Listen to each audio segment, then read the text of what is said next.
चलिए, एक interesting management, आवास की बर्थडे सेलिब्रेशंस, लेकिन अब जरा आपको याद होगा आज एक प्रेस कॉन्फ्रेंस शेड्यूल थी। आज एक आईपीओ का अनाउंसमेंट हो चुका है। जब हम वीकेंड से लौटेंगे मंडे को, तो एक सरकारी रेलवे स्पेस की कंपनी का आईपीओ खुलने जा रहा है, इंडियन रेलवे फाइनेंस कॉर्पोरेशन यानी कि आईआरएफसी। इस कंपनी के चेयरमैन और मैनेजिंग डायरेक्टर अमिताभ बनर्जी साहब आप लोग को आपकी स्क्रीन पर नजर आएंगे। बनर्जी सर, बहुत बहुत धन्यवाद हमारे साथ आज जुड़ने के लिए, हमसे इस आईपीओ के बारे में बातचीत करने के लिए। अच्छा, आईपीओ की डिटेल्स आप लोगों की स्क्रीन पर आ जाएंगी। 25 से 26 रुपए का प्राइस बैंड, मंडे को खुलेगा, वेडनेसडे को जाके ये आईपीओ बंद होगा। अच्छा बनर्जी सर, सबसे पहले तो कंग्रेचुलेशंस, प्राइमरी मार्केट्स में डेब्यू करने का समय आपका।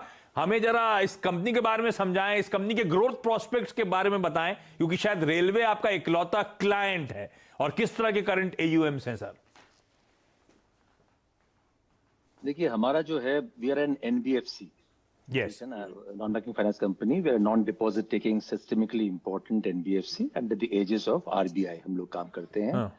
और हमारा जो हमें जिसके लिए हमें बनाया गया था in 1986 by minister of railways इस उपक्रम को, कि क्योंकि minister of railways directly market में जाके फंड नहीं उठा सकती है as per allocation of business rules of government of India. केवल वित्त मंत्रालय ही सिर्फ डायरेक्टली लोन्स उठा सकती है या पैसा रेज कर सकती है मार्केट से।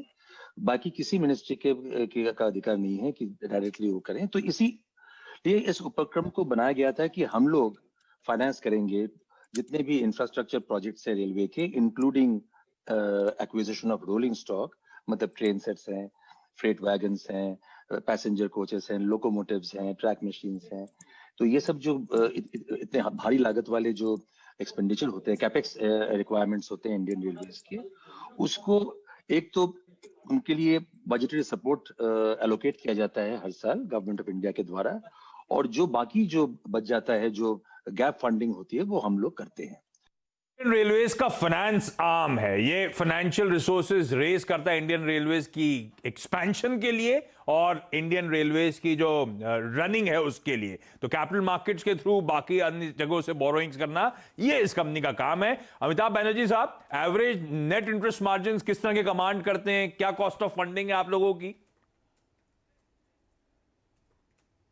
देखिए, ऐसा है, हमारा क्योंकि ये रिस्क फ्री मॉडल है, क्योंकि सारा जो हमारा जो लीज रिसीवेबल है वो यूनियन बजट के अंदर निहित रहता है। और एक बार पार्लियामेंट ने उसको पास कर दिया तो उसके बाद वो पैसा हमारे पास ही आता है। तो हमारा कोई रिस्क फैक्टर नहीं है कि कोई एनपीए हो या कुछ ऐसा हो, उस प्रकार की कोई रिस्क फैक्टर हमारे पास होती नहीं है। और आप जैसे जानते हैं कि मार्केट में risk and returns are go hand in hand. तो इसलिए हमारा जो मार्जिन होता है, हमारा जो कॉस्ट मॉडल या जो लीजिंग मॉडल ये है कि कॉस्ट प्लस सम मार्केट। तो हमारा हम जो लीज स्ट्रक्चर करते हैं रेलवे के लिए, और जो लीज रेंटल जो हम कंप्यूट करते हैं, वो डिपेंड करता है कि हमारा ऑल इन कॉस्ट क्या है। All in cost of while funding the money as well as lending it to minister of railways, जो भी कॉस्ट होता है, हम ईसीबी से भी हम पैसा उठाते हैं, तो उसका जो हेजिंग कॉस्ट है वो भी pass through to government of India है। हमारा कोई कॉस्ट हमारे बुक्स पे नहीं आता है, सारा कॉस्ट जो है वो पास थ्रू है। अच्छा, तो उस कॉस्ट पे हम एक पर्टिकुलर मार्जिन हम लेते हैं, और हमारा जो आपने कहा नेट इंटरेस्ट मार्जिन करीब बैठता है 1.5%, विच इज क्वाइट ओके। हाँ, 1.5% करीब नेट इंटरेस्ट मार्जिन है। हमारा रिटर्न ऑन इक्विटी जो है करीब 12% के करीब है, और which is more or less comparable to the other NBFCs, to the parameters that other NBFCs follow in this particular area. अच्छा, ठीक। अच्छा, 4,600 करोड़ रुपए का आईपीओ, ध्यान रखें इसमें 10% फ्रेश इशुएंस और 5% सरकार ऑफर फॉर सेल के जरिए बेच रही है। अच्छा बनर्जी साहब, एक सवाल जाते जाते, रेलवेज के अलावा क्या आप लोग बाकी इंफ्रा प्रोजेक्ट्स भी फंड करोगे, फाइनेंस करोगे आगे चलते हुए? ऐसा समय कर रहे हो, ऐसा कुछ एक्सपोजर है?